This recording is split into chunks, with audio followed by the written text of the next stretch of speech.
Hello friends, मैं हूं शिफाली गिरदेवाल और आप देख रहे हैं कंसल्टीज।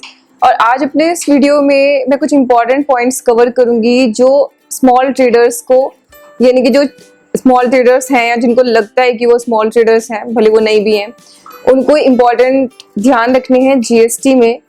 सबसे पहले आपको रजिस्ट्रेशन अप्लाई करना पड़ेगा। अब आपके पास 30 दिन का टाइम होगा, यानी कि एप्लीकेबिलिटी के बाद 30 डेज के अंदर अंदर आपको रजिस्ट्रेशन के लिए अप्लाई करना है।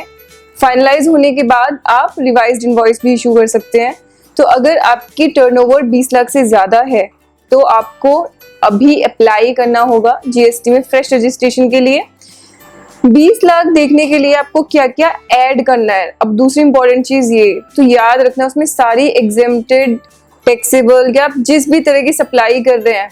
अब एक और इम्पॉर्टेंट चीज़, क्योंकि उसमें एग्जेम्प्टेड सप्लाई भी ऐड करनी है, तो अगर आपको कोई रेंट आ रहा है तो आप ये मत सोचिए कि रेंट तो मेरी पर्सनल इनकम है तो वो मैं ऐड करूँ कि नहीं। रेंट भी सप्लाई है जीएसटी के अंदर, तो आपका कोई रेंट भी आ रहा है तो आपको 20 लाख देखने के लिए वो भी ऐड करना होगा। अगर आपका इंटरेस्ट आ रहा है, क्योंकि इंटरेस्ट को एग्जेम्प्ट किया है, but interest is also a supply, तो अगर आपके बिजनेस के नाम से कोई आपने डिपॉजिट किए हुए हैं और उस पर आपको इंटरेस्ट आ रहा है तो आपको वो भी उसमें ऐड करना पड़ेगा। कोई आप एग्जेम्प्टेड सप्लाई कर रहे हैं तो वो भी आपको ऐड करनी पड़ेगी। तो पहले अभी आप एक बार प्लीज चेक करें कि आपकी जो सप्लाई है कहीं वो 20 लाख से ज्यादा तो नहीं है। साथ ही अगर आप में से कुछ लोगों ने आज तक ये सोच के रजिस्ट्रेशन नहीं कराया था कि अनरजिस्टर्ड से परचेज करने पे टैक्स नहीं पे करना पड़ता, तो कुछ लोगों की प्रायोरिटी होती है कि हम अनरजिस्टर्ड से परचेज कर लें, तो आपके लिए वो बेनिफिट अब खत्म हो गया। क्योंकि जीएसटी में अगर जिसको आप गुड्स सेल कर रहे हैं, सप्लाई आप सेल कर रहे हो, अगर वो आपसे परचेज कर रहा है और आप अनरजिस्टर्ड हैं तो उनको खुद अपने पास से टैक्स डिपॉजिट कराना पड़ेगा। अब या तो आपके अमाउंट में से कट करेंगे, वो आप करने नहीं दोगे, या फिर उनको जो उनको आपको पेमेंट करना है उसमें से उनको अलग से टैक्स डिपॉजिट करके और तब वो आपको पे करेंगे, या आपको फुल अमाउंट पे करके उनको अपने पास से टैक्स डिपॉजिट कराना पड़ेगा।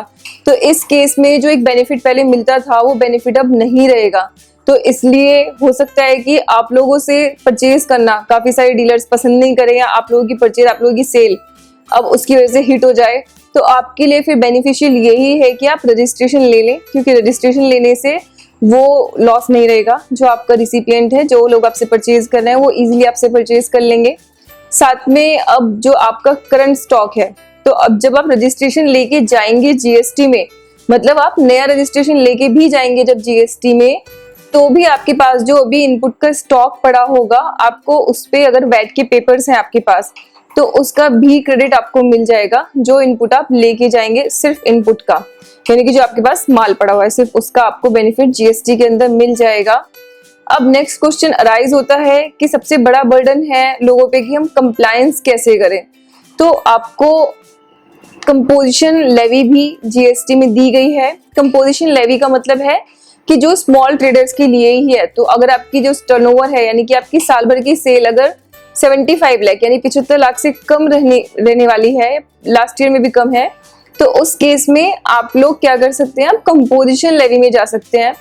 कंपोजिशन लेवी का लॉस क्या होगा, आप आईटीसी पास ऑन नहीं कर पाओगे। तो मुझे कंपोजिशन लेना चाहिए कि नहीं लेना चाहिए, आपको कैसे जज करना है। अगर आप एंड यूजर को सेल कर रहे हैं तो आप कंपोजिशन ले सकते हो, क्योंकि उसको इनपुट टैक्स क्रेडिट नहीं चाहिए होता है। लेकिन अगर आप किसी भी रजिस्टर्ड पर्सन को सेल कर रहे हो, मतलब आप बिजनेस टू बिजनेस सप्लाई कर रहे हो, registered person to registered person, उस केस में कंपोजिशन लेके आपको बेनिफिट नहीं देगा। तो उस केस में आप फिर कंपोजिशन के लिए ऑप्ट नहीं करेंगे। तो आपके लिए बहुत जरूरी है, क्योंकि अब जीएसटी आ गया है, फ्रेश रजिस्ट्रेशन ओपन हो चुके हैं। तो अगर आपको रजिस्ट्रेशन लेने की लायबिलिटी है तो अभी आप रजिस्ट्रेशन ले लें। आपके ऊपर लायबिलिटी नहीं भी है, लेकिन अगर आपको बिजनेस में सस्टेन करना है तो हो सकता है तब भी आपके लिए रजिस्ट्रेशन लेने की रेस्पॉन्सिबिलिटी है। तब भी हो सकता है कि आपको रजिस्ट्रेशन लेके ज्यादा बेनिफिट हो। 3 रिटर्न जीएसटी में मंथली फाइल करनी है, बट वो इतनी भी मुश्किल नहीं है। उसके लिए एक ऑफलाइन यूटिलिटी गवर्नमेंट ने ऑलरेडी दी हुई है जीएसटी साइट पे। उसका भी एक डेमो हम लोग रिकॉर्ड करेंगे, लेकिन जब रिटर्न का टाइम थोड़ा पास आएगा तब, ताकि तब तक जो क्लैरिटी गवर्नमेंट को उस पर लेके आनी है, एक्चुअली वो अभी इनकम्प्लीट यूटिलिटी है। तो इसलिए अभी आप डिसाइड करें कि आप रजिस्ट्रेशन लेके आगे प्रोसीड करना चाहते हैं या नहीं करना चाहते। तो लायबिलिटी चेक करें, और अगर आपको लग रहा है कि आपको गुड सेल करने में प्रॉब्लम हो रही है तो आप बिना लायबिलिटी के भी रजिस्ट्रेशन ले सकते हैं। जो प्रोविजन रजिस्टर्ड पर्सन पे अप्लाई होते हैं, जब वो मैंडेटरी होने के बाद रजिस्ट्रेशन लेते हैं, वही आप पे भी होंगे। अगर आप विदाउट मैंडेटरी यानी कि वॉलंटरी रजिस्ट्रेशन ले लेंगे तो आप पे भी सेम प्रोविजन अप्लाई होंगे। साथ ही जीएसटी में रजिस्ट्रेशन लेते ही आपके ऊपर टैक्सेबिलिटी आ जाएगी। तो ऐसा नहीं है कि मतलब रजिस्ट्रेशन की लिमिट अलग है और टैक्सेबिलिटी की लिमिट अलग है, तो आप पे लायबिलिटी आ जाएगी। साथ ही एक बहुत इंपॉर्टेंट चीज आपको ध्यान रखनी है, अगर आप इंटर स्टेट सेल करते हो 1 रुपए की भी, तो आपको रजिस्ट्रेशन की liability without any threshold limit है। अब कई बार क्या होता है कि इंटर स्टेट सेल हम करते हैं लेकिन हम उस वक्त ध्यान नहीं देते कि ये इंटर स्टेट हो गई। तो आप ये ध्यान रखिए कि अगर पास की कोई स्टेट से, अब अगर आप दिल्ली एनसीआर एरिया में रहते हैं तब तो इंटर स्टेट बहुत आसान है, दिल्ली नोएडा, ठीक है, दिल्ली हरियाणा ऐसे बॉर्डर टच होता है तो बहुत इजीली कई बार वो सेल हो सकती है। लेकिन मान लीजिए कोई दूसरे स्टेट से आया और आपसे अपने जीएसटीआईएन में बिल बनवा के लेके गया और उस बिल पे उसने अपना जीएसटीआईएन जो दूसरे स्टेट का है वो डलवा रखा है, तो आप याद रखिए, हो सकता है आपको लगा हो कि मेरी शॉप से लेके गया है, लेकिन तब भी वो इंटर स्टेट सेल हो जाएगी। क्योंकि जहां पे मूवमेंट्स, गुड्स के केस में प्रोविजन क्या कहते हैं, जहां पे गुड्स का मूवमेंट जाके खत्म हो रहा है डिलीवरी के लिए, चाहे उसको रिसिपिएंट लेके जाए चाहे आप डिलीवर कराओ। तो लेट्स सपोज आपने डिलीवर नहीं कराई लेकिन रिसिपिएंट ने कहा कि भाई मेरे को हरियाणा लेके जाना है, ठीक है जी, और आपने उसको कहा कि ठीक है हरियाणा के जीएसटीआईएन को उसको बिल आपने काट दिया, तो वो इंटर स्टेट सप्लाई हो गई। तो आप पे बिना एनी थ्रेशोल्ड लिमिट के आपको रजिस्ट्रेशन लेने की लायबिलिटी आ जाएगी। तो ये आपके लिए बहुत जरूरी है अभी समझना कि मुझे रजिस्ट्रेशन जीएसटी में लेना है या नहीं लेना है। और अगर रजिस्ट्रेशन लेना है तो डॉक्यूमेंट्स की लिस्ट आप लोग प्लीज रेडी करें और अभी जीएसटी में रजिस्ट्रेशन के लिए अप्लाई करें। तो ये आपके लिए टिप्स थी।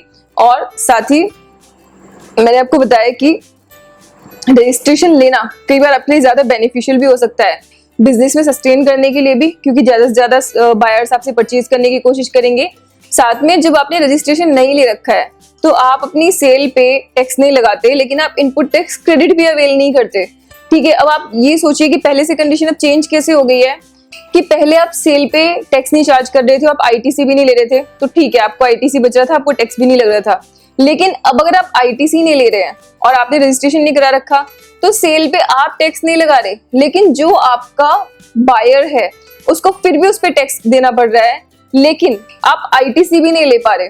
तो आपको ये चीज समझना है कि अब आपके लिए रजिस्ट्रेशन लेना ज्यादा अच्छा है, ज्यादा बेनिफिशियल है, क्योंकि आप आउटपुट पे टैक्स भी पे करोगे और साथ में आप आईटीसी भी अवेल करोगे। अगर आप अपने आप को अनरजिस्टर्ड रखोगे तो टैक्स तो उसको फिर भी देना है, लेकिन जो आप तक आईटीसी आया उन गुड्स पे लग के वो चेन टूट गई क्योंकि आप रजिस्टर्ड नहीं थे, इसलिए तो आपके लिए अब रजिस्ट्रेशन लेना ज्यादा अच्छा रहेगा, बिजनेस में सस्टेन करने के लिए ज्यादा बेनिफिशियल रहेगा। तो ये मेरा वीडियो था उन सब स्मॉल ट्रेडर्स के लिए। तो आप देख लीजिए कि आपको कंपोजिशन लेना है कि नहीं लेना है। साथ में आप ये भी देख लीजिए कि कहीं आपको रजिस्ट्रेशन लेने की लायबिलिटी तो नहीं आ गई है। लायबिलिटी आ गई है तो रजिस्ट्रेशन के लिए अप्लाई करें, रिटर्न्स फाइल करें। 3 महीने की गवर्नमेंट ने एक रिलैक्सेशन भी दी है और रिटर्न्स आप 1-2 महीने फाइल कर लेंगे तो आपके लिए उतनी मुश्किल भी नहीं रहेगी।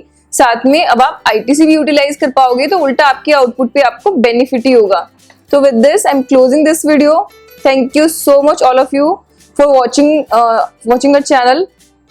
जीएसटी को जितना डेंजर दिखाया जा रहा है शायद वो उतना नहीं है, बट इसके लिए जरूरी है कि हम प्रोविजंस को अच्छी तरह समझें और उनको एनालाइज करने की भी कोशिश करें और थोड़ा सा जो एक हमारी हेसिटेशन होती है नई चीजों को एक्सेप्ट करने में उसको निकालें अपने दिमाग से।